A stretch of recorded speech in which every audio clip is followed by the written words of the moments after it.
சத்தியத்திற்குள் அன்பானவர்களே, புதுச்சேரி சத்திய மார்க்க ஆலயத்தில் வாரந்தோறும் ஒவ்வொரு வாரத்தின் முதலாம் நாளிலும் சத்திய மார்க்க ஆராதனை முறைமை நிறைவேற்றப்படுகிறது. சத்திய மார்க்க ஆராதனை முறைமையில் நிறைவேற்றப்படுகிற 3 சத்தியங்கள் மிக முக்கியமானது. 1, சுத்திகரிப்பின் செய்தி. 2, ஆராய்ச்சியின் செய்தி. 3, சத்திய தேவ செய்தி. இந்த 3 செய்திகளையும் யூடியூப் வழியாக உங்களுக்கு வழங்க ஆவியானவரால் வழிநடத்தப்படுகிறோம். இன்றைக்கும் நீங்கள் கேட்கிற இந்த சத்திய செய்தியினை கவனமாக கேளுங்கள். கருத்தாக சத்தியத்தின் ஆழங்களை கண்டுபிடியுங்கள். கேட்கிற சத்தியத்தின் அடிப்படையிலே உணர்ந்து அதை உங்களுடைய தனிப்பட்ட குடும்ப பொது ஊழிய வாழ்க்கையிலே கைகொண்டு வாழ்வதற்கு சத்திய தேவனுக்குள் வார்த்தைக்குள் பிரயாசப்படுங்கள். சத்திய தேவன் தாமே உங்கள் ஒவ்வொருவரையும் ஆசீர்வதிப்பாராக. இந்த சத்திய செய்தியை கேட்பதோடு மாத்திரமல்ல, ஒவ்வொரு செய்திக்கும் உங்களுடைய லைக் எங்களுக்கு ரொம்ப முக்கியமா இருக்கிறது. அதுபோல உங்களுடைய கமெண்ட்ஸ் எங்களுக்கு தேவையாக இருக்கிறது. மேலும் இந்த சேனல் உங்களுடைய பயனுக்காக ஆரம்பிக்கப்பட்டிருக்கிறபடியா சத்திய மார்க்க ஆலயம் புதுச்சேரி என்கிற இந்த சேனலுக்கு உங்களுடைய ஆதரவை தாருங்கள். சப்ஸ்கிரைப் செய்யுங்கள். சத்திய தேவனுக்கு மகிமை உண்டாவதாக. ஆமேன். சத்தியத்திற்குள் அன்பானவர்களே, உட்பிரகாரத்திலே 2 சத்தியத்தை அனுசரித்து சுத்தம் பெற்று, தொடர்ந்து பரிசுத்த ஸ்தலத்திலே 3 சத்தியத்தை அனுசரித்து சுத்தத்தின் மேல் பரிசுத்தம் பெற்று, 3வது பகுதியாகிய மகா பரிசுத்த ஸ்தலத்தின் வேலைக்குள்ளாக நாம் பிரவேசிக்கிறோம். சுத்தத்தை ஆசீர்வாதமாக, பரிசுத்தத்தை நன்மையாக பெற்றுக்கொண்டிருக்கிற நாம் பரிசுத்தத்தின் மேல் மகா பரிசுத்தையும் பெற்றுக்கொள்ள இருக்கிறோம். இந்த மகா பரிசுத்தம் நமக்கு பாதுகாப்பாக நம்முடைய வாழ்க்கையிலே நிறைவேற 2 சத்தியத்தையும் நாம் தொடர்ந்து அனுசரிக்க போகிறோம். 1 உடன்படிக்கை பெட்டி, 2 கிருபாசனம். உடன்படிக்கை பெட்டி என்பது சத்திய தேவ செய்தியாக இருக்கிறது. கிருபாசனம் என்பது சத்திய செபமாக இருக்கிறது. சத்திய தேவ செய்தி என்பது சத்திய மார்க்கத்தாராகிய நாம் புதிய உடன்படிக்கையின் அடிப்படையிலே ஜீவிக்க வேண்டும். நீங்களும் நானும் புதிய உடன்படிக்கையின் அடிப்படையிலே வாழ்க்கை நடத்த வேண்டுமானால்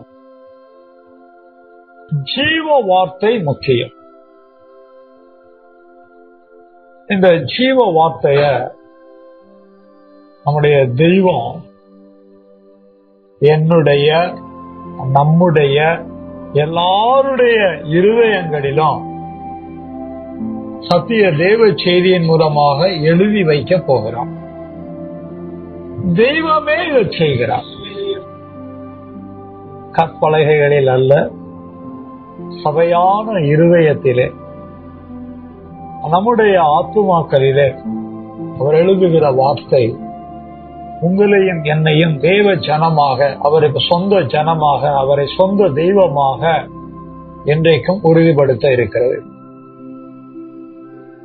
ஆகவே சத்திய தேவ செய்திய கருத்தா கேட்கணும், கவனமா கேட்கணும். நம்ம எல்லாருடைய இருதயங்களிலும் அவை பதிக்கப்படும்படியாக நாம் கேட்க வேண்டும். இன்றைய சத்திய தேவ செய்திக்கான தலைப்பு ஆவியின் கனியை குறித்த சத்தியம். தலைப்பு எழுதியாச்சு அப்படின்னா நாம் எழுதி கொண்ட தலைப்புக்காக ஆதாரமாக சில வசனங்களை குறிப்போம். கலாத்தியர் 5:22-23,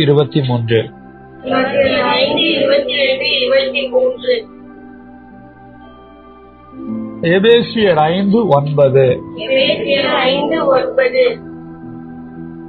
பிலிப்பியர் 13:15. சுதாரித்துக் கொண்டவர்கள் பாக்கியவான்கள். எழுதிக்கணும். இது வழக்கமா ஒவ்வொரு வாரமும் எழுதிக்கிட்டே வர்றோம். இயல்பா மறக்கிறது எல்லாருக்கும் உள்ளதுதான். ஆனால் சில விஷயங்களை நம்ம மறக்கவே கூடாது. தேவனுடைய வசனங்கள் எல்லாம் நம்ம குறிச்சிட்டோம் அப்படின்னா முதல் 2 வசனங்களை உள்ள நம்முடைய சகோதரி வாசிப்பாங்க. பிறகு அடுத்த 2 வசனங்களை வெளியே நம்முடைய சகோதரர் ஒருவர் வாசிப்பார். நம்ம வாசிக்க கேட்போம்.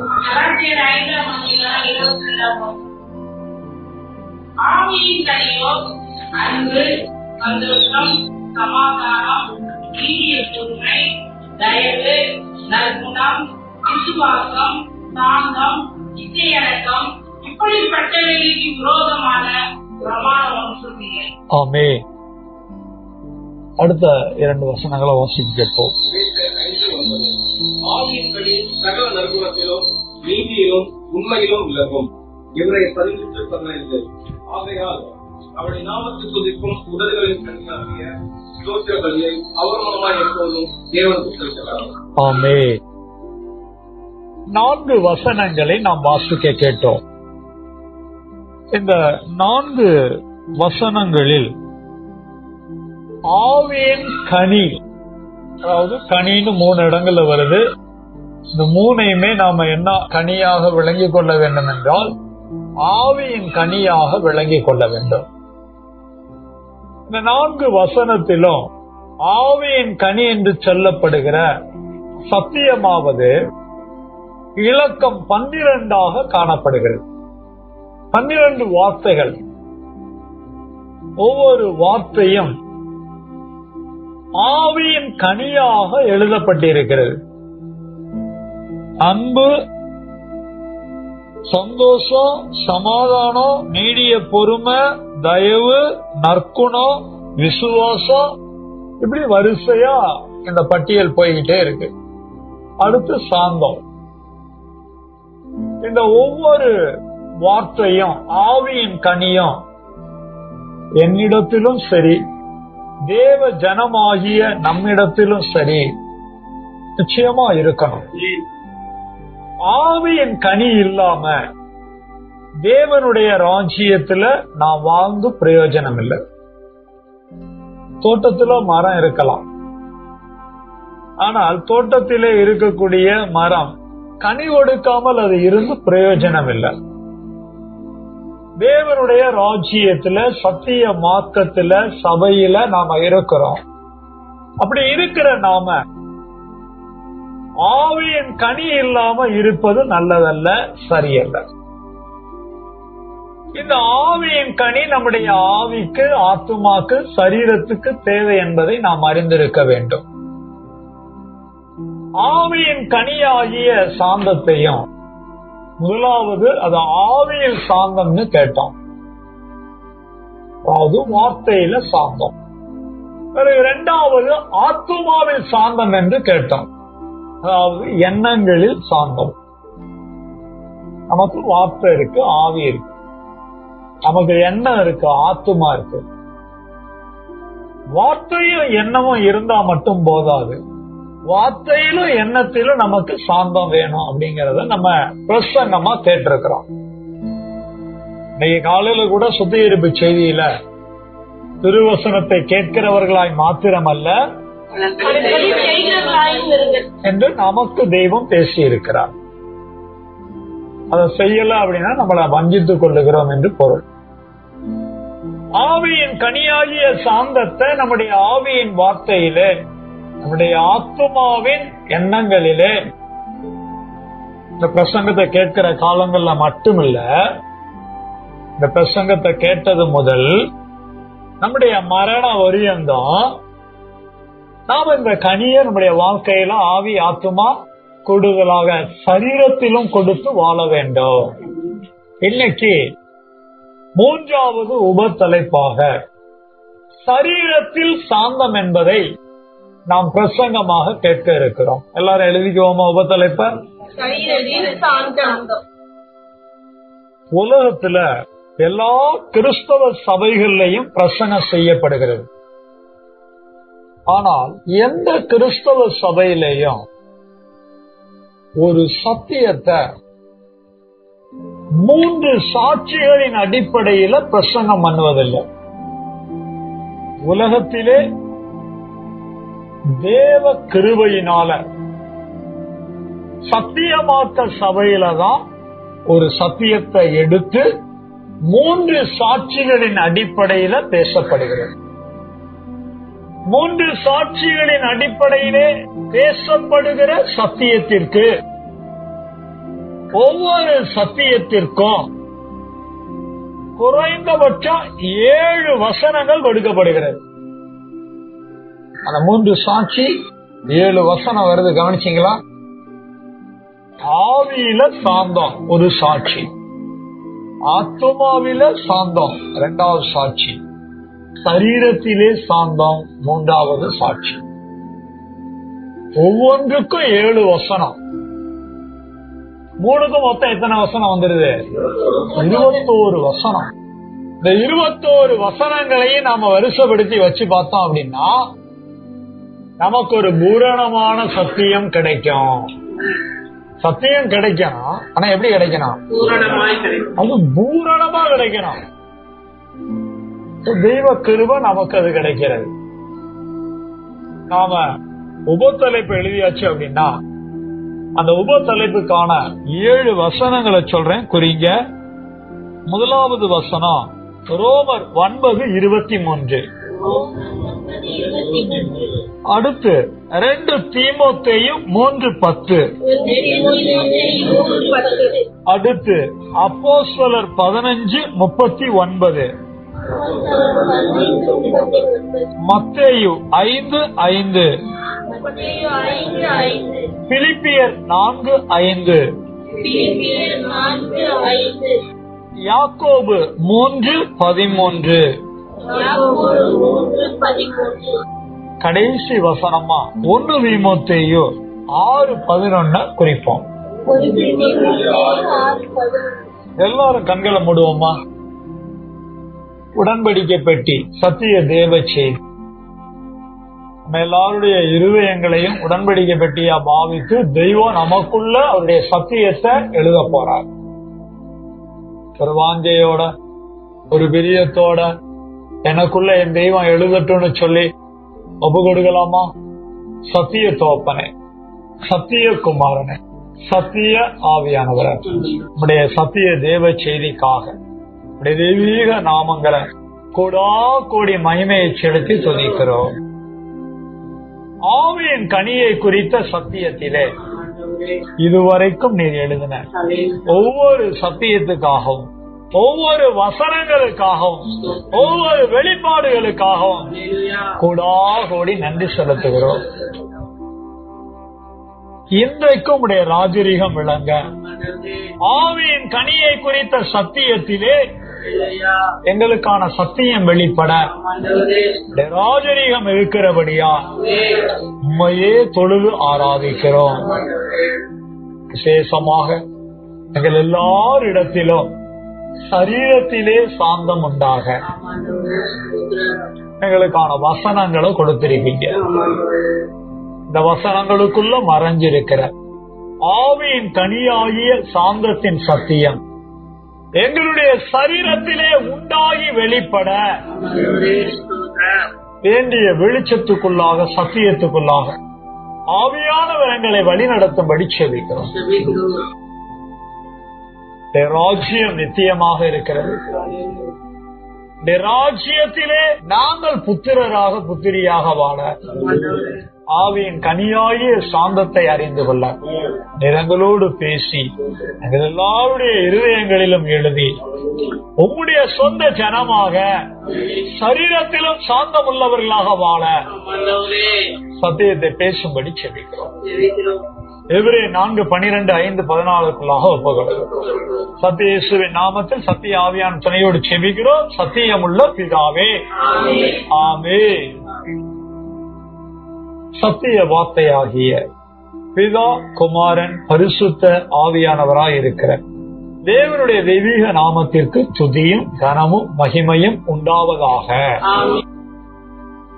பிதாவாகிய தேவனுடைய அன்பும் குமாரனாகிய இயேசு கிறிஸ்துவனுடைய கிருபையும் பரிசுத்த ஆவியானவருடைய சமாதானமும் தேவனுடைய வார்த்தையினால் நமக்குள் பூரணமாய் உண்டாயிருப்பதாக. ஆமென்.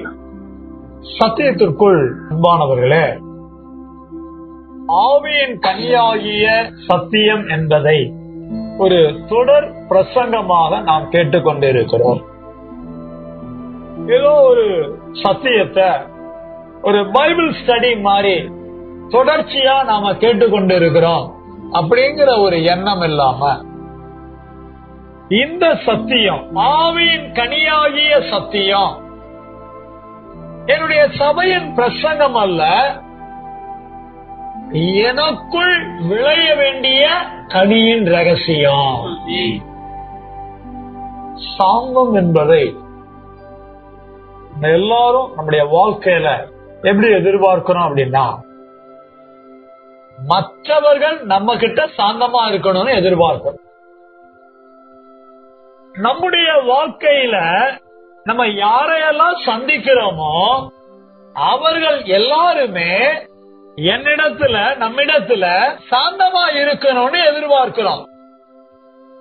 ஆனா என் தேவனுக்கு முன்பாக நான் சாந்தமா இருக்க வேண்டும். சாந்தம் என்பது வார்த்தையின் கனி. சாந்தம் என்ன கனி? வார்த்தையின் கனி. என் தெய்வம் சும்மா நம்ம கிட்ட சாந்தமா இருங்க அப்படின்னா சொல்லல, அல்லது சாந்தத்தை எதிர்பார்க்கல. வார்த்தையெல்லாம் கொடுத்துட்டு தான் நம்ம கிட்ட எதை எதிர்பார்க்கிறாரு? சாந்தத்தை எதிர்பார்க்கிறாரு. ஏனென்றால் சாந்தத்தை கொடுப்பதே எதுதான்? வார்த்தை தான், ஆவிதான். வார்த்தை தான் சாந்தத்தை கொடுக்குது. அப்படியானால் வார்த்தையை கொண்டுதான் நம்முடைய ஆவியிலும் நம்முடைய ஆத்துமாவிலும் நம்முடைய சரீரத்திலும் நாம் சாந்தத்தை கொடுக்க வேண்டும். இன்னைக்கு பிரசங்க ஆரம்பத்திலேயே தெய்வம் எதை முக்கியப்படுத்துறாரு? வார்த்தையை கொண்டு சாந்தம் வேண்டும் என்பதை முக்கியப்படுத்துகிறார். என்ன வார்த்தைன்னா தெய்வத்தினுடைய வார்த்தை. யாரோட வார்த்தை? எல்லாருக்குமே கொதி உண்டாகணும். கொதினா விளங்குதா? கொதி, ஆவல். என்ன உண்டாகணும்? ஆவல், வாஞ்சை, பிரியம். கொதிங்கிறது நீங்க அடுப்பாங்கரையில பாத்திரம் கொதிக்கிறத நினைக்கிறீங்க, அதுவும் கொதிதான். ஆமா, இந்த கொதி உண்டாகணுங்கிறது நமக்குள்ள உண்டாகிற காரியம். விருப்பத்தை குறிக்கும், வாஞ்சியை குறிக்கும். சாந்தம் என்கிட்ட வரணும் அப்படின்னா, என்கிட்ட எல்லாரும் சாந்தமா வரணுங்கிறதெல்லாம் வேற. நான் சாந்தமா இருக்கேன். நான் எப்படி இருக்கணும்? சாந்தமா இருக்கேன். அது என் வார்த்தையில, என்னோட எண்ணத்துல, அதே மாதிரி என் சரீரத்திலே அதை கொண்டு வரணும். அப்படின்னா அந்த சாந்தத்தை எனக்குள்ள கொண்டு வருவதற்கு வார்த்தையில எனக்கு ஒரு வாஞ்சை உண்டாக வேண்டும். அல்லேலூயா. சரீரத்தில் சாந்தத்துக்காக நாம 7 வசனங்களை குறிச்சிருக்கிறோம். இதுல முதல் வசனத்தை தேவ மகிமைக்காக ஒருவர் வாசிக்கவும் எல்லாரும் கேட்போம், கண்கள்ல பாப்போமா? 9ஆம் அதிகாரம் 23ஆம் வசனம். தாம் மகிமைக்காக எத்தனமாக்குன கிருபா பாத்திரங்கள் மேல் தம்முடைய மகிமையின் ஐஸ்வர்யத்தை தெரியப்படுத்தவும் சித்தமாய் அழிவுக்கு எத்தனமாக்கப்பட்ட கோபாக்கினி பாத்திரங்கள் மேல் மிகவும் நீடிய சாந்தத்தோட பொறுமையாக இருந்தாரானால் எனக்கு என்ன அப்படின்னு நம்ம ஒவ்வொருத்தரும் கேட்டுக்கணும். தெய்வமே எப்படி இருக்கிறாரு அப்படின்னா நீடிய சாந்தமா இருக்கிறார். யாருகிட்ட தெய்வம் நீடிய சாந்தமா இருக்கிறாரு அப்படிங்கறத கொஞ்சம் கவனிக்கணும். அதாவது 2 விதமான கேரக்டர் இந்த வசனத்துல வருது. ஒண்ணு என்ன அப்படின்னா கிருபா பாத்திரங்கள், இன்னொன்னு என்ன அப்படின்னா கோபாக்கினையின் பாத்திரம். கிருபா பாத்திரம் என்பது தேவ ஜனம், தேவனுடைய கிருபையை பெற்றுக்கொண்ட தேவ ஜனம். கோபாக்கினையின் பாத்திரம்னா என்ன? உலக ஜனங்களும் கோபாக்கினையின் பாத்திரமா இருக்கிறாங்க, இல்லன்னு சொல்லல, அந்த மாதிரியும் தெரியும். தேவனுடைய கிருபைய விட்டுட்டு இழந்துட்டு சபைக்குள்ளேயே என்ன பாத்திரமாவும் வாழ்றாங்க. அதையும் விடுறதுக்கு யாருக்கு மனசு இல்ல? தேவனுக்கு மனசு இல்ல. எப்படியே விடுறதுக்கு மனசு இல்ல, கோபாக்கினையின் பாத்திரமாகவே விடுவதற்கு மனதில்லை. அவங்க மேல எப்படி இருக்கிறாரு? நீடிய சாந்தமா இருக்கிறாரு. நம்ம எப்படி தெரியுமா? ஒரு தடவை சொல்லி பார்ப்போம், 2 தடவை சொல்லி பார்ப்போம், கேட்கலன்னு என்ன பண்ணிடுவோம்? தேவையா எடுத்து அடிச்சிருவோம். அதாவது கோபாக்கினையினுடைய கொள்ளளவு எவ்வளவுன்னு தெய்வத்தினுடைய கோபாக்கினையை யாரும் அளக்க முடியாது. நம்ம கோபாக்கினைய சுண்டு விரல்ல அளந்துடலாம். என்ன விரல்ல? சுண்டு விரல்ல அளந்துடலாம். இருக்கிறதுல சின்ன விரல்ல தானே, அதுல அளந்துடலாம். அவ்வளவுதாங்க நம்ம கோபாக்கினை எல்லாம். ஆனா அதை வச்சுக்கிட்டு நம்ம பண்றது இருக்க, நம்ம கோபத்தை கொட்டுறது இருக்குது, ஐயோ கோபமா நடந்துகிறது இருக்குது. பாருங்க, கையில 3 மாச குழந்தைய வச்சிருப்பாங்க, அது கையில ஒரு குச்சி மிட்டாயை குச்சிக்கிட்டு அப்படியே திரு திருன்னு பார்த்தோம். யாராவது அந்த மிட்டாயில கைய வச்சிட்டாங்கன்னு வைங்களேன், அப்படின்னா என்ன? கோபத்தை காமிக்குதான். அப்படியே பயந்துருவாங்க. அது அந்த குழந்தை அப்படி காமிச்ச உடனே பயந்துருவாங்களே, அது நினைச்சுக்கோ பயமுறுத்திட்டோம், எடுக்க மாட்டாங்க. கோபத்தை வெளிப்படுத்துறதுல குழந்தையும் தான் ரெடியா இருக்குது. கோப கிரியைகளை வெளிப்படுத்துவதற்கு குழந்தைகளும் பெருசா வேலை செய்யுது. நம்மளை விடவா வேணும்? நம்மளை சொல்லவா வேணும்? நம்ம கோபம் எல்லாம் எப்படி இருக்கு? பயங்கரமா இருக்குது. கோப காரியங்களும் பயங்கரமா இருக்குது. கணவனையோ மனைவியவோ கொஞ்சம் அவங்க மாறி வர்றதுக்கு, அவங்க கொஞ்சம் தங்களை சரி பண்றதுக்கு, அவங்க கொஞ்சம் திரும்புறதுக்கு நம்ம என்ன கொடுக்க மாட்டேங்கிறோம்? இடம் கொடுக்க மாட்டேங்கிறோம், டைம் கொடுக்க மாட்டேங்கிறோம். அதுல சாந்தத்தை காண்பித்து நடக்கணும்னு ஒருபோதும் என்ன பண்றதே கிடையாது, திரும்புறதே கிடையாது. தெய்வ சபையை எப்படி பார்க்கிறாரு? தெய்வ சபையில என்னவா செயல்படுறாரு? அவர் நீடிய சாந்தம் உள்ளவராக இருக்கிறார். கவனிக்கிறோமா? என்னையாவது நம்ம என்ன பண்றோம் அப்படின்னா, உனக்கு என்ன, நீ எப்ப பார்த்தாலும் இப்படித்தான் பண்ணுவ, யாரு இருக்கிறது, யாரு பொறுக்கிறது, யாரு சகிக்கிறது, இங்க பாரு எடுத்து அடிச்சேன்னு வச்சுக்க மூஞ்சி திரும்பிடுறான். நேச்சரா போச்சு நம்முடைய லைஃப். இதுல என்ன விஷயம் அப்படின்னா, நம்ம தான் கோபாக்கினேன் பாத்திரமா மாறுறோம். யாரு கோபாக்கினே நம்ம மேல செலுத்துற அளவுக்கு மாறுறோம். தேவன் நீடிய சாந்தமா இருக்கிற தேவனே நம்ம மேல கோபாக்கினே செலுத்துற பாத்திரமா என்ன பண்ணிடுறோம்? செத்த நேரத்துல மாறிடுறோம். ஏன் அப்படின்னா, நம்முடைய தெய்வம் எப்படி இருக்கிறாருங்கிற நாலேஜ் நமக்கு கொஞ்சம் கூட நிக்கிறது இல்ல. நமக்குள்ள பிரசங்கம் கேட்கும் போது மட்டும் நிக்கும், நீடிய சாந்தமா இருக்கிறோம், அவ்வளவுதான். அடுத்த செகண்ட் எல்லாம் என்ன ஆயிடுது? நீர்த்துளி மாதிரி போயிடுது, நீர்க்குமிழி மாதிரி உடஞ்சு போயிடுது, ஒன்னில்லாம போயிடுது. என் தேவனை பற்றிய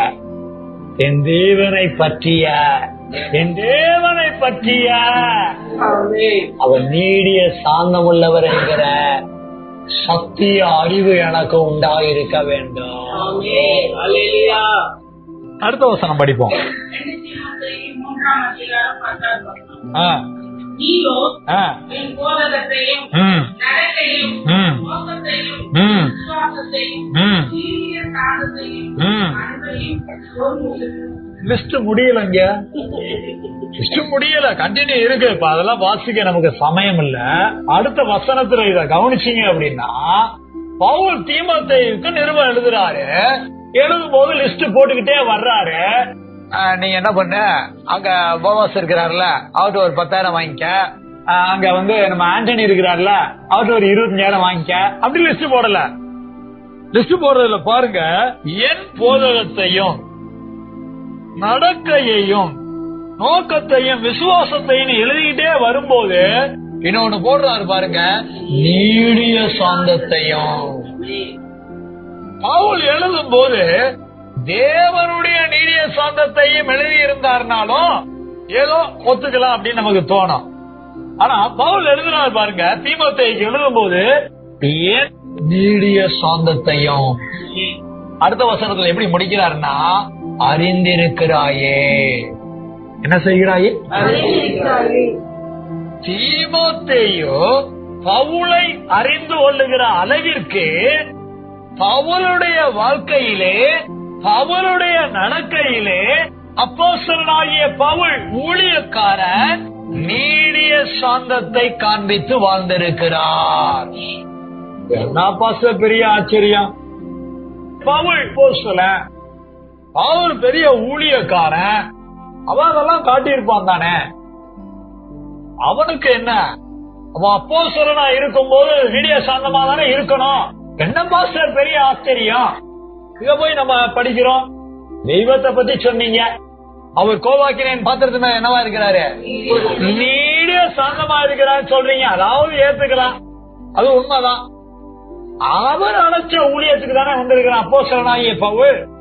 அதே மாதிரி இதையும் நாங்க என்ன பண்ணிக்கிறோம், ஏத்துக்க வேண்டியதுதான். என்ன பாஸ்டர் பெருசா இருக்கு அப்படின்னு நம்ம என்ன பண்ணுவோம், யோசிக்கிற மாதிரி இருக்கும். பவுலை பத்தி அடுத்த வசனத்துல படிப்போமா? அப்போஸ்தலர் 15:39. இதை பற்றி அவர்களுக்குள்ளே கடும் கோபம் மூண்டமடைந்தால் அவர்கள் ஒருவரை ஒருவர் விட்டு பிரிந்தார்கள். பர்னபா மார்க்கோவை கூட்டிக் கொண்டு கப்பல் ஏறி சீப்புருக்கு விட்டு போனார். கவனிங்க, இந்த ஒரு வசனத்துல இருக்கிறத வந்து நம்ம ஆதாரமா எடுத்துக்கிட்டோம். நீங்க வீடுகள்ல போய் 36 இருந்தே படிங்க. எதுல இருந்து குறிச்சுக்கங்க, 36 to 40 குறிச்சுக்கங்க. இப்ப வாசிக்க நேரம் இல்ல, குறிச்சுக்கிட்டு என்னைய கவனிங்க. அதாவது அப்போஸ்தலர் நடவடிக்கைகள் புத்தகத்தினுடைய காலகட்டத்தை கவனிச்சீங்க அப்படின்னா, இயேசு பரமேறி போன பிறகு இயேசு கூடவே இருந்த சீசர்கள் சுவிசேஷ ஊழியத்தை செய்யறாங்க.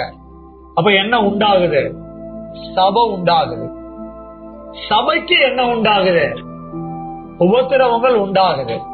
இந்த உபத்திரவங்களை கொடுக்கக்கூடிய நபர்ல யாரு இருந்தா, சவுல் இருந்தான். இந்த சவுலுக்கு தான் யாரு தரிசனம் கொடுத்தாரு, இயேசு தரிசனம் கொடுத்தாரு. இயேசு தரிசனம் கொடுத்ததுக்கு அப்புறம் சவுல் என்னவா மாறிட்டான், பவுலா மாறிட்டான். பவுலா மாறி அவன் என்ன செய்ய ஆரம்பிச்சான், சுவிசேஷ ஊழியத்தை செய்ய ஆரம்பிச்சான். சுவிசேஷ ஊழியத்தை செய்ய ஆரம்பிச்ச பிறகு அங்கங்க சபையெல்லாம் உருவாகுது. அங்கங்க சபை உருவான பிறகு திடீர்னு சில சபையெல்லாம் குழப்பம் உண்டாகுது. ரட்சிக்கப்பட்டாச்சு, இப்ப சபையில ரட்சிக்கப்பட்ட இடத்துல யூத ஜனங்களும் ரட்சிக்கப்பட்டிருக்கிறாங்க. அவன் ஒரு விஷயத்த சொல்றான், ஊழியக்காரங்க ஒரு விஷயத்த சொல்றாங்க, குழப்பம் வருது. இப்ப இந்த குழப்பத்தெல்லாம் தீர்க்கணும்னு சொல்லி என்ன பண்றாங்க, பவுலையும் பர்னபாவையும் என்ன பண்ணுவோம், கூட்டு ஒவ்வொரு சபையா போய் சபையில இருக்கிற குழப்பத்தெல்லாம் இவங்க 2 பேரை வச்சு என்ன பண்ணுவோம், கிளியர் பண்ணலாம், தீர்க்கலாம் அப்படின்னு சொல்லி அனுப்பி வைக்கிறாங்க. இவங்களும் புறப்பட்டு வர்றாங்க. ஒவ்வொரு சபையிலையும் போய் அங்க இருக்கிற பிரச்சனைகளை என்ன பண்றாங்க, சரி பண்றாங்க, பிரச்சனை எல்லாம் தீர்க்கிறாங்க. தீர்க்கிறது மட்டும் இல்ல, போற பட்டணங்கள் எல்லாம் மறுபடியும் என்ன பண்றாங்க, சுவிசேஷ ஊழியத்தை செய்யறாங்க. இப்படி சுவிசேஷ ஊழியத்தை செஞ்சுட்டு இருக்கும் போது, அந்தியோகியா பட்டணத்துல இருக்கும் போது இப்பதான் பவுலும் பர்னபாவும் என்ன பண்றாங்க, ஒரு காரியத்தை பத்தி டிஸ்கஸ் பண்றாங்க. அப்படி டிஸ்கஸ் பண்ணும்போது பவுல் ஒன்னு சொல்றான், பர்னபா ஒன்னு சொல்றான். இப்ப பர்னபா சொல்றது நடக்கணுமா, பவுல் சொல்றது நடக்கணுமா அப்படின்னு 2 பேருக்குள்ள என்ன வந்துருச்சு, வாக்குவாதம் வந்துருச்சு. வாக்குவாதம் முத்திருச்சு. வாக்குவாதம் முத்தினதுக்கு அப்புறம் அவர்களுக்குள்ளே என்ன மூழுது, கடும் கோபமாங்க. கோபம் இல்லைங்க, என்ன கோபங்க, கடும் கோபம். நான் இப்படி நினைக்கிறேன், பர்னபா இதுக்கு மேல ஒரு வார்த்தை பேசுன கபாரு நங்கூரம் கிடக்குது, எடுத்து மண்டையிலே போட்டுருவேன். உடனே பர்னபா என்ன சொல்றாரு, பவுலு போனா போகுதுன்னு நானும் பாத்துக்கிட்டே இருக்கிறேன், இங்க பாரு நீ நங்கூரத்தை தான் தூக்கி போடுவேன், நான் படகையே தூக்கி போட்டுருவேன். அப்படின்னு நினைச்சிருப்பாங்க. நான் யதார்த்தமா பேசுகிறேன். கடும் கோபம். 2 பேரும் யாருங்க? ஊழியக்காரங்க. ஊழியம் பண்றதை விட்டுட்டு என்ன பண்ணிட்டு இருக்கிறாங்க? சண்டை போட்டுட்டு இருக்கிறாங்க. கொஞ்சம் முன்னாடி வசனத்துல வாசிச்சோம், பவுல் தீமோத்தேயுக்கு வீராப்பா வசனம் எழுதுறாரு. நீயோ என் சாந்தத்தை அப்படி கூட எழுதிடலாம், பரவாயில்ல, நீடிய சாந்தத்தை அப்படின்னு எழுதுறாரு. ஆனா இவர் எப்படிப்பட்டவரா இருந்திருக்கிறாரு? கடும் கோபம் உள்ள ஆளா இருந்திருக்கிறாரு. அதையும் எங்கதான் எழுதி வச்சிருக்கு? பைபிள்ல தான் எழுதி வச்சிருக்குது. பவுல் எழுதும் போது இதெல்லாம் யோசிச்சிருப்பாரு. பர்னபா கிட்ட கடும் கோபத்துல என்ன பண்ணதெல்லாம் யோசிச்சிருப்பாரு. சண்டை பண்ணதெல்லாம் கண்டிப்பா யோசிச்சிருப்பாரா இல்லையா? யோசிச்சிருப்பாரு. நம்மளும் நம்முடைய வீட்டுல மத்தவங்க கிட்ட போட்ட சண்டையெல்லாம் கொஞ்சம் யோசிச்சு பார்க்கணும். என்ன இல்லாதனால சண்டை போட்டிருக்கிறோம்? நீடிய சாந்தம். சாந்தம் கொஞ்சம் கூட நம்ம கிட்ட இல்லாதனாலதான் என்ன போட்டிருப்போம்? புருஷன் என்ன பாட்டுக்கு வேலையை பாரு, சும்மா ரொம்ப பேசிட்டு இருக்காத, மண்டைய கழட்டி கையில கொடுத்துருக்காமா, ஜாக்கிரதா. என்னென்ன பண்ணிருப்போம்? மண்டைய கழட்ட கூட பிரயாசம் பண்ணிருப்போம். ஸ்க்ரூ இல்ல விடு, பரவாயில்ல, கட் பண்ணிடுறான். நம்முடைய கோபம் எப்படி எப்படி எல்லாம் போயிருக்கோம் அப்படின்னு நினைக்கிறேன். வாழ்க்கையில யார் யார்கிட்டயோ கடுங்கோபமா இருந்திருப்போம். நான் கூட யார் யார்கிட்டயோ கடுங்கோபமா இருந்திருக்கிறேன். என் மனைவி சொல்ற, முதல்ல என்னைய சொல்லியா, என்கிட்டதான் நீ கடுங்கோபமா இருந்திருக்கிற அப்படின்னு நினைப்பாங்க. கடும் கோபம். யாருமே கோபம் இல்லைன்னா சொல்ல முடியாது. எல்லாருக்குமே என்ன இருக்குது? ஆமா, மூக்கு மேல கோபம் வரும் பாருங்க, ஐயோ. ஆனா வேதம் என்ன சொல்லுது? கோபத்தை சாந்தி பண்ணணுமா? எதை சாந்தி பண்ணணும்? நம்ம கோபத்தை சாந்தியா, கோபத்தை சாந்தமா மாற்றுவதற்கு வாழ்க்கைய பழக்கி இருக்கிறோமா? ஆத்துமால, ஆவியில, சரீரத்துல மாற்றுவதற்கு பழக்கி இருக்கிறோமா? இப்படி ஒரு வாழ்க்கைய வாழணுமே கொஞ்சமாவது யோசிக்கிறோமா? இந்த வசனத்துல பாருங்களேன், கடும் கோபம் உண்டபடியினால் அவர்கள் ஒருவரை ஒருவர் ஊழியம் பிரியுது. ஊழியம் என்னது? பிரியுது. இயற்கையே பாத்தீங்கன்னா அணுவே பிரியுது. அணு என்ன பண்ணுது? பிரியுது. அணு பிரியுது, அது நல்லது நடக்குது. இங்க ஒருவரை ஒருவர் விட்டு பிரிந்தார்கள் என்பது கூட பின்னால தெய்வம் அதை எதவா மாத்திட்டாரு, நன்மையா மாத்திட்டாரு. தெய்வம் நன்மையா மாத்தலன்னா இவங்களால அங்க என்ன வந்திருக்கும்? தீமை வந்திருக்கும். இன்னைக்கும் நம்முடைய வாழ்க்கையில ஏதோ ஒரு சம்பவத்துல கோபமா நடந்துக்கணும்னு தோணுது அப்படிங்கும் போது அந்த கோபமான நடக்கைக்கு இடம் கொடுத்துட்டோம் அப்படின்னா என்ன விளைஞ்சிரும்? தீமை விளைஞ்சிரும். தேவனுடைய ராஜ்யத்துல தேவனுடைய புத்திரரா புத்திரியா வாழ்ந்து கொண்டிருக்கிற நம்மளால தீமை விளையலாமா? எத்தனை குடும்பம் பிரிஞ்சு போகுது, புரியுதா இல்லையா? எத்தனை சபை உடைஞ்சு போகுது. சபை உடையுதா இல்லையா? சபை உடைஞ்சுனா பிரிஞ்சு போகுது. எத்தனை பிசினஸ் உடைஞ்சு போகுது. எல்லாமே உடையிறதுக்கு காரணம் என்ன அப்படின்னு பாத்தீங்கன்னா, ஒரு வகையிலே சாந்தம் என்கிற கனி இல்லாததுதான். எங்க இல்லாதது? சரீரத்துல இல்லாதது. நம்முடைய குடும்பம் உடையக்கூடாது, நம்முடைய பிசினஸ் உடையக்கூடாது. நம்ம கிட்ட வேலை பாக்குறவன் ஏதோ ஒரு தப்பு பண்ணிருப்பான், உடனே என்ன பண்ணிடுறது? சீட்டை கழிச்சு அனுப்பி விட்டுறது. அவன் தான் கடையில பயங்கரமா எல்லா நிர்வாகமும் என்ன பண்ணிட்டு இருந்திருப்பான், பாத்துக்கிட்டு இருப்பான். நம்ம வீரப்பா அவனை என்ன பண்ணிடுறது? போடா, நீ இல்லன்னா எனக்கு பிசினஸ் என்ன பண்ணிடுவேன், நான் தலைகீழ பண்ணிடுவேண்டா அப்படிங்கிறது. கடைசியில அவன் போனதுக்கு அப்புறம் என்ன பண்றது? ரொம்ப கஷ்டப்படுறது. நம்முடைய வாழ்க்கையிலே பிரிவு வருவதற்கு காரணம் என்ன அப்படின்னு பாத்தீங்கன்னா, கடும் கோபம். இந்த கடும் கோபம் நம்மிடத்திலே நம்முடைய சரீரத்திலே இருக்கிறது என்பதை கண்டுபிடிக்காம நம்முடைய வாழ்க்கைய நடத்தி கொண்டிருந்தோம் அப்படின்னா பிரிவு தீமையாக வந்து சேரும். எது தீமையா வந்து சேரும்? பிரிவு. இங்க தீமைங்கிற வார்த்தை இல்ல, ஆனா பிரிவுங்கிறது எதை குறிக்கிறது? தீமையை குறிக்கிறது. தீமை வேணுமா? சொல்லுங்க, யாருக்கு தீமை வேணும்? தீமை வேண்டாம்னா தீமைய கொண்டு வருகிற கடும் கோபம் வேண்டாம். சரி, இந்த தீமைய வேண்டாங்கிறோம். தீமைய கொண்டு வர்றது கடும் கோபம்னு விளங்கி இருக்கிறோம். இந்த கடும் கோபம் எனக்குள்ள இருக்கு, அது எனக்காக ஒரு நாள் வெளியே வரும். இந்த கடும் கோபம் எனக்குள்ள வேலை செய்யாம போகணும் அப்படின்னா நான் என்ன செய்யணும்? என் தேவன் நீடிய சாந்தமுள்ளவராயிருக்கிறார், என்னிடத்தில் நீடிய சாந்தத்தை கொண்டு வர வேண்டும். என்னிடத்தில் நீடிய சாந்தத்தை ஆவியின் கனியாக நான் கொண்டு வருவேனானால் அது எனக்குள் இருக்கிற கடும் கோபத்தை ஒன்றுமில்லாமல் போக பண்ணா. தேவனுக்கு மகிமையா ஒரு அல்லேலூயா சொல்லலாமா? பவுலுடைய வாழ்க்கைய பார்த்தோம். ஒரு காலகட்டத்துல அவன் கடும் கோபத்தை உடையவனா இருந்தாலும் பின்னால அவன் காலங்கள் கடந்து போக அவன் கோபமே சுத்தமா இல்லாம நீடிய சாந்தத்தோட நடந்து கொண்டத தீமோத்தேயுவே அறிந்திருக்கிறாயே என்று எழுதுகிறார். சோ ஒரு ஊழியக்காரன் எப்படி தன்னுடைய வாழ்க்கைய நடத்தணும், எப்படி ஆவியின் கனியாகிய நீடிய சாந்தத்தை உடையவனாக வாழ்க்கை நடத்த வேண்டும், ஊழியக்காரன் அறிஞ்சிருக்கணும். நல்ல வேலை பாஸ்டர், இந்த சாந்தம் எல்லாம் ஊழியக்காரங்கள்னு சொல்லிட்டீங்க, அவங்களுக்கு தான் ரொம்ப சந்தோஷம், எங்களுக்கு எல்லாம் இல்ல. அடுத்த வசனம் வாசிக்க கேட்போம்.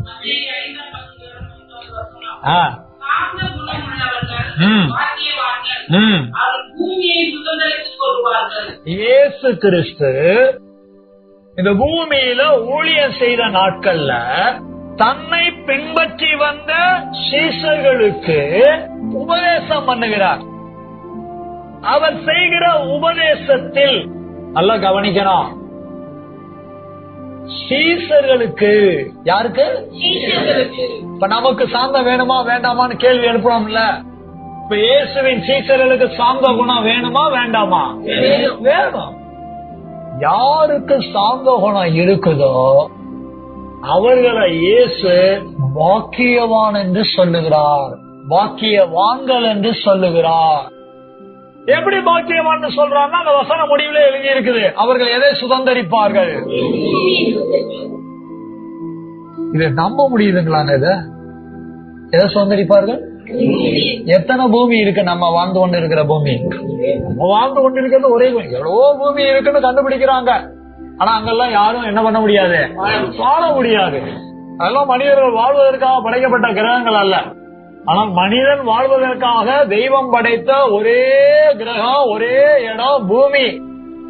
பூமியை சுதந்தரிப்புன்னு சொல்றாருங்க.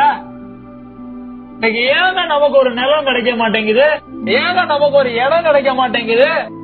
நம்ம கிட்ட என்ன இல்ல? சாந்தம் இல்ல. இது ரொம்ப ஆழமான ரகசியம். இந்த பூமியை குறித்த ரகசியம் என்பது 3 கோணங்கள்ல வரும். அது நம்ம பின்னால வேற சப்ஜெக்ட்ல பார்க்கலாம். இது என்ன விளங்கிக்கணும்? இயேசுவின் சீஷர்களுக்கும் சாந்த குணம் இருக்க வேண்டும். நான் இயேசுவின் சீஷனா இருந்தா எனக்கு சாந்த குணம் இருக்கணும். அடுத்த வசனம் வாசிப்போம். இங்க பாருங்க, வசனம் ஒருத்தர் வாசிக்க ஆரம்பிச்சுட்டாருன்னா காதை கேட்க ஆரம்பிச்சிடணும். வசனம் எடுத்துட்டோம் அப்படின்னா கண்ணை கொண்டு அதை என்ன பண்ணிடணும்? வச்சிடணும். கண்ணு பார்க்கணும், காது கேட்கணும். எங்க வாசிங்க? உங்கள் சாந்த குணம் எல்லா மனுஷருக்கும் தெரிந்திருப்பதாக.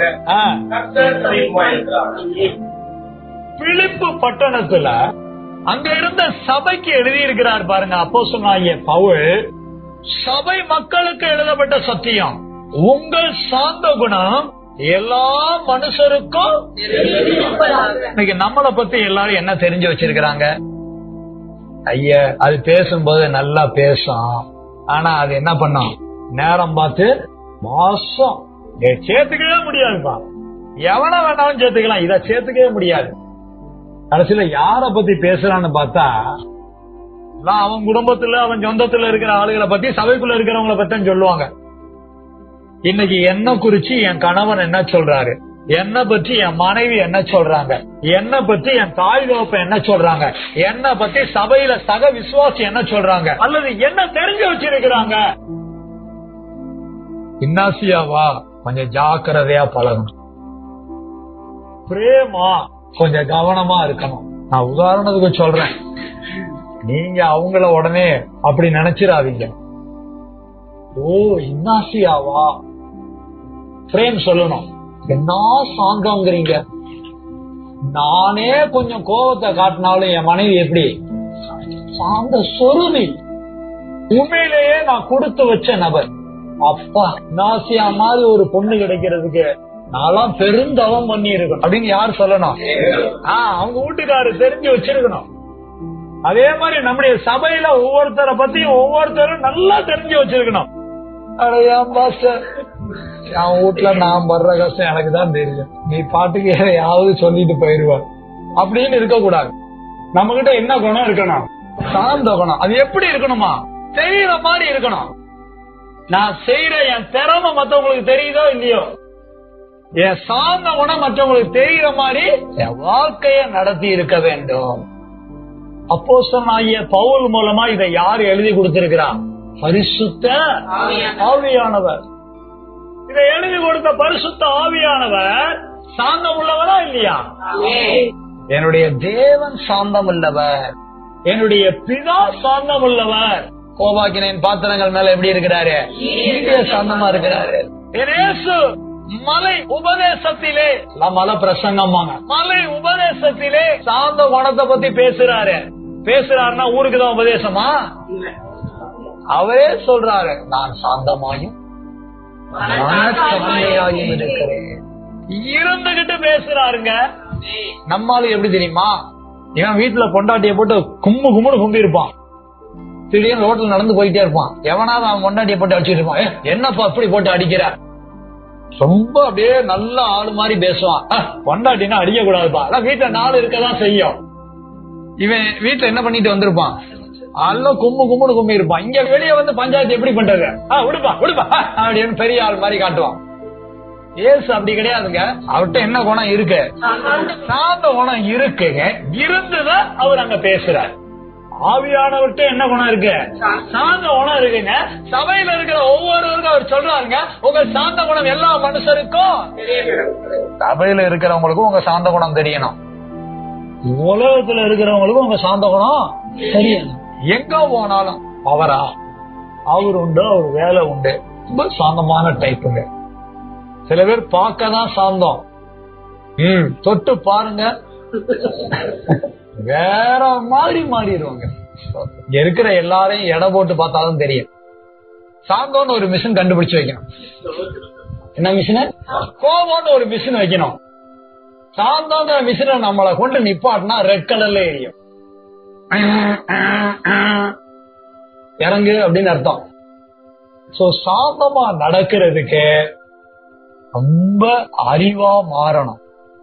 என் தேவன் சாந்தம் உள்ளவர், என் தேவனுடைய ஊழியனாகிய நாணம், என் தேவனுடைய ஜனமாகிய நாணம் சாந்த குணமுள்ளவர்களாக மாற வேண்டும்.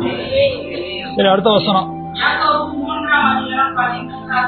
ரொம்ப கவனமா கேளுங்க.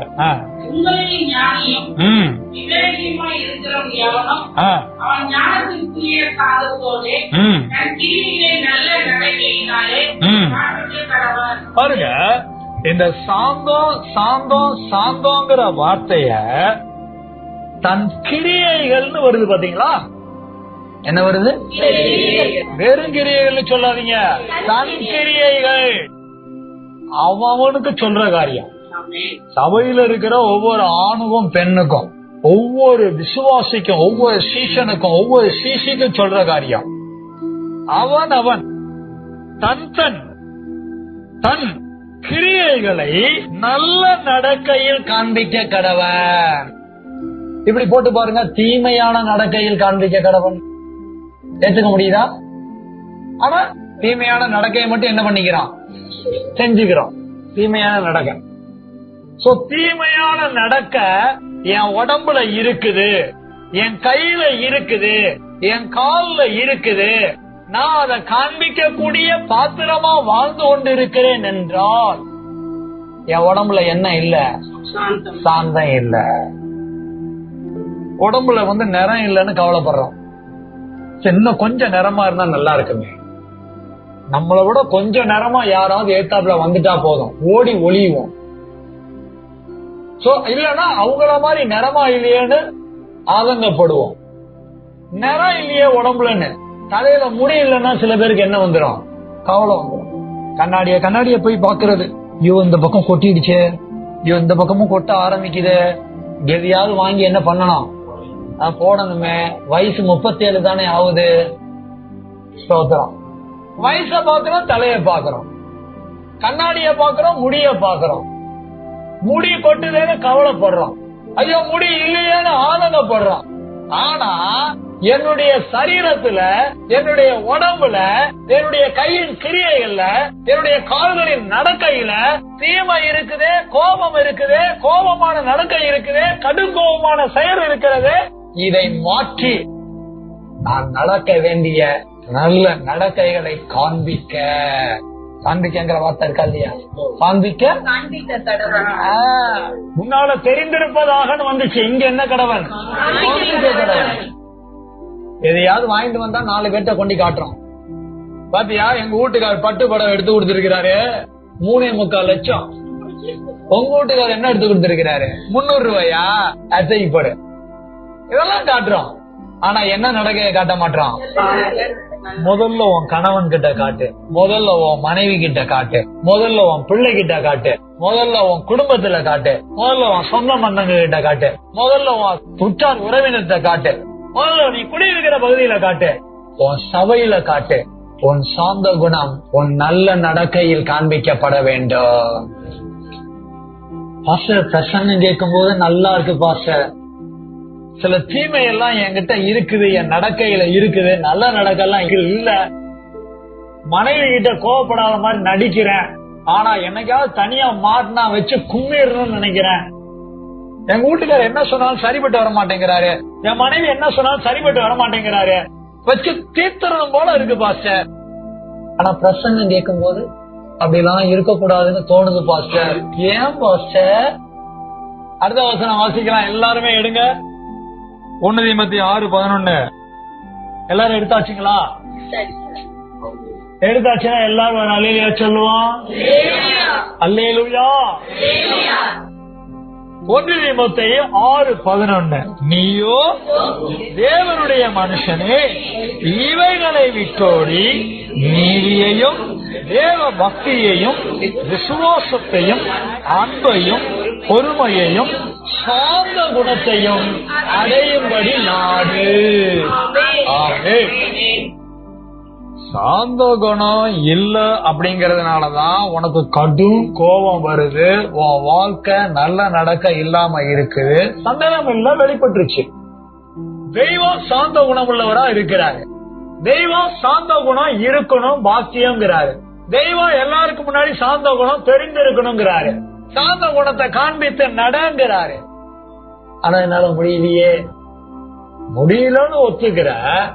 ஆனா சாந்த குணத்தை உன்னுடைய சரீரத்துல, உன்னுடைய சரீரத்தின் கிரியைகள் நடக்கையில நீ எல்லாரிடத்திலும் காண்பிப்பதற்கு அதை என்னைக்காவது அடையணும்னு சொல்லி நாடி இருக்கியா? அதான் பாஸ்டர் இல்லன்னா இல்லதான். இனிமேலாவது நம்முடைய உடம்புல, நம்முடைய சரீரத்துல, நம்முடைய சரீரத்தின் கரங்கள்ல, கரங்களின் கிரியைகள்ல, கால்களின் நடக்கையில நல்ல காரியம் வெளிப்பட, சாந்த குணம் உருவாக, அதை நான் அடையும்படிக்கு வேத சத்தியத்தை, வேத வசனத்தை, வேத வார்த்தைய, ஆவிய அன்றாட வாழ்க்கையிலே நான் நாடுவேன். நான் என்ன செய்வேன்? அப்பா அம்மாவை நாடுவாங்க ஏதாவது வேணும்னா, கணவனை நாடுவாங்க ஏதாவது வேணும்னா, மனைவிய நாடுவாங்க ஏதாவது வேணும்னா. சபைக்கு ஒழுங்கா வாங்கன்னா வரமாட்டாங்க. ஏதோ ஆடிக்கு ஒருக்கா அமாவாசைக்கு ஒருக்கான்னு பொதுவா சொல்லுவாங்க பாத்தீங்களா, அந்த மாதிரி ஏதோ வருஷத்துக்கு 2 தவணை 3 தவணை வருவாங்க. ஆனா சபையில ஏதாவது ஒண்ணு செய்யணும் அப்படின்ன உடனே பாஸ்டர் தோத்திரம் பாஸ்டர் சொல்லுங்க. அது வந்துங்க பாஸ்டர், நான் என் பிள்ளைக்கு மாப்பிள்ள பாத்துருக்கிறேனா, பாருங்க சிஸ்டர் நல்லது தானே, அதெல்லாம் நல்லதுதான் பாஸ்டர், எனக்கு தெரியும் பாஸ்டர். நீ கல்யாணம் பண்ணி வைக்கணும் பாஸ்டர். நீயே எப்பவாவது ஒருக்கதான் சர்ச்சுக்கு வர்ற, உன் புள்ள சர்ச்சுக்கு கூட்டிட்டு வந்தியா? அது எங்க பாஸ்டர், அது கூப்பிட்டா வருதுங்களா பாஸ்டர்? வரமாட்டேங்குது பாஸ்டர். ஆனா பாஸ்டர் நீங்க கல்யாணம் பண்ணி வைக்கணும் பாஸ்டர். பேச்சு கொஞ்சம் மாறுது பாருங்க.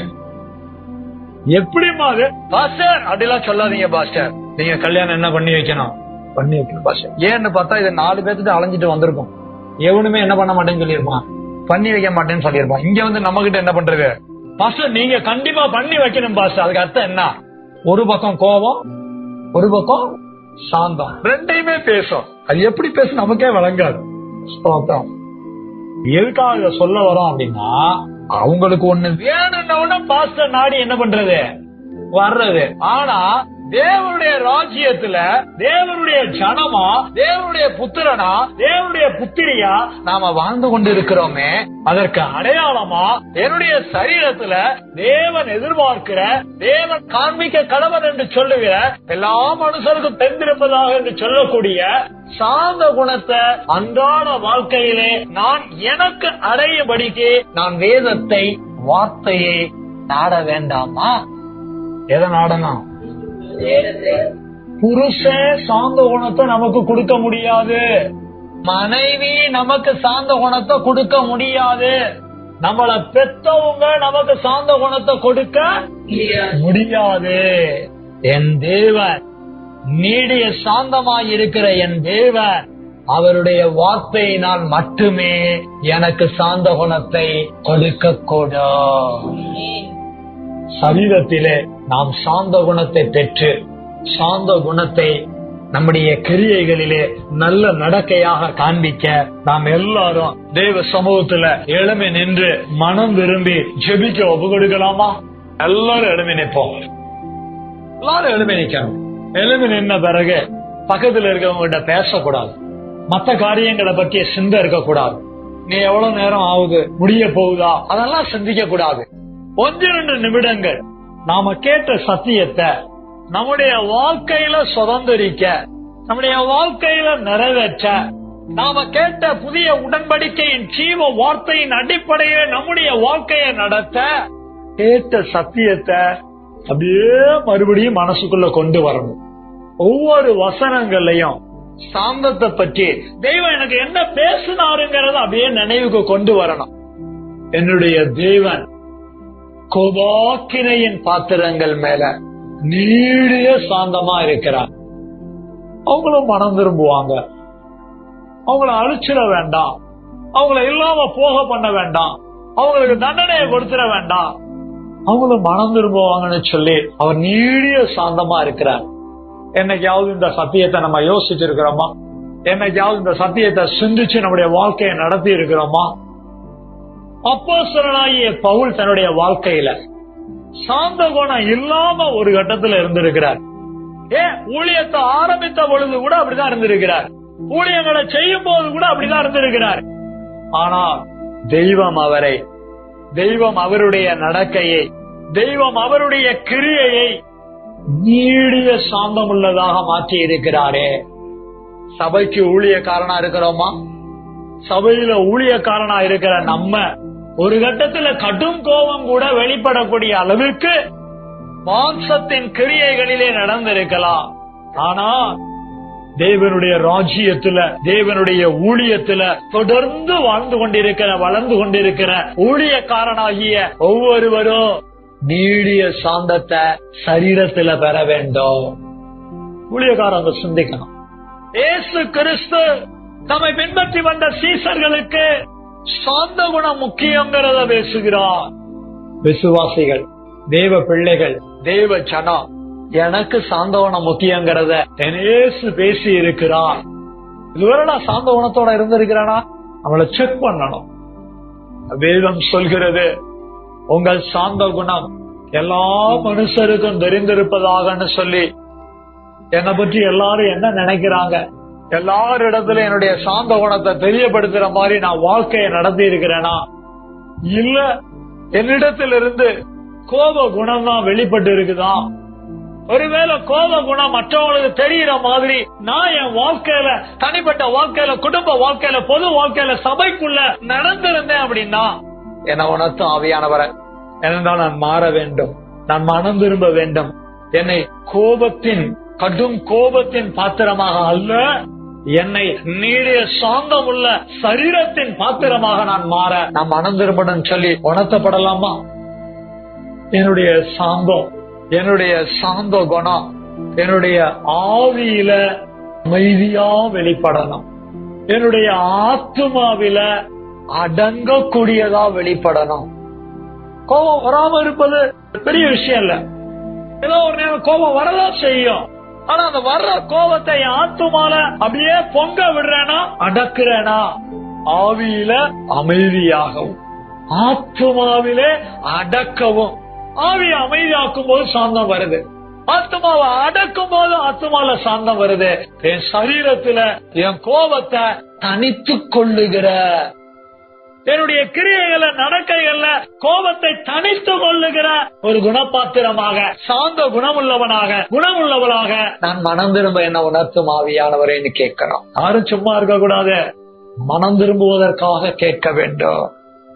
எவ்வளவுதான் முயற்சி பண்ணாலும் என் கோபத்தை அமைதியாக்கவோ, என் கோபத்தை அடக்கவோ, என் கோபத்தை தணிக்கவோ என்னால முடியலையே தெய்வமேன்னு சொல்லிட்டு இருக்கிறோமா? இதுவரைக்கும் சாந்தத்தை நான் அடையும்படிக்கு நாடாமதான் வாழ்ந்துகிட்டு இருக்கிறேன்னு சொல்லி ஒத்துக்கொண்டு மனம் திரும்பி இனி அன்றாட வாழ்க்கையில எனக்குள்ள சாந்தத்தை கொண்டு வந்து சாந்த குணமுள்ள ஒரு பாத்திரமா நடந்து கொள்ள நான் வேதத்தை நாடுவேன், அதை அடையும்படிக்கு நாடுவேன்னு சொல்லி மனம் திரும்புகிற ஒவ்வொருவரும் இந்த நேரத்துல ஒப்பு கொடுக்கலாமா? ஒப்பு கொடுக்கிற ஒவ்வொருவருக்காகவும் நம்முடைய பாஸ்டர் சைமன் அவர்கள் செவிப்பார். எல்லாரும் ஒப்பு கொடுப்போம்.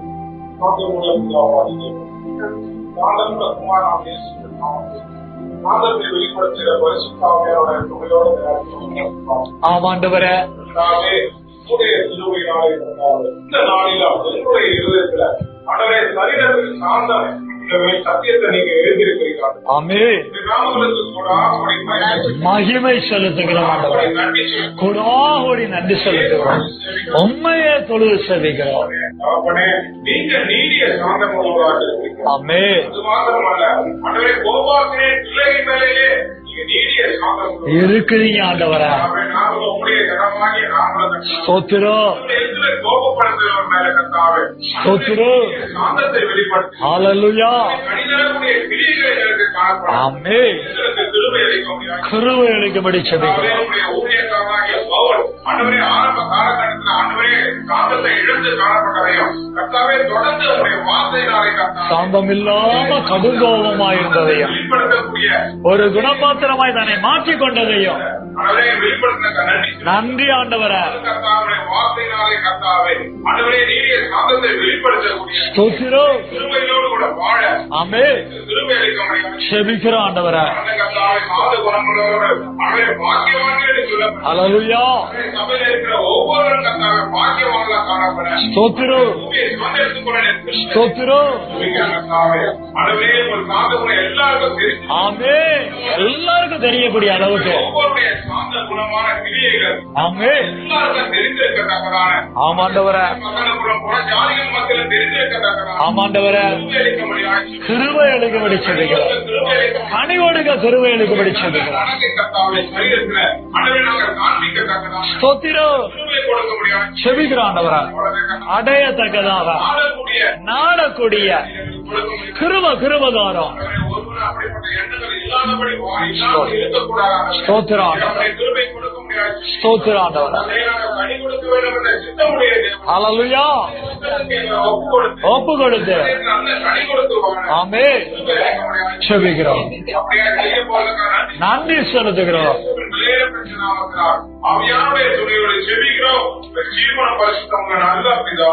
ஆமென், ஆமென்.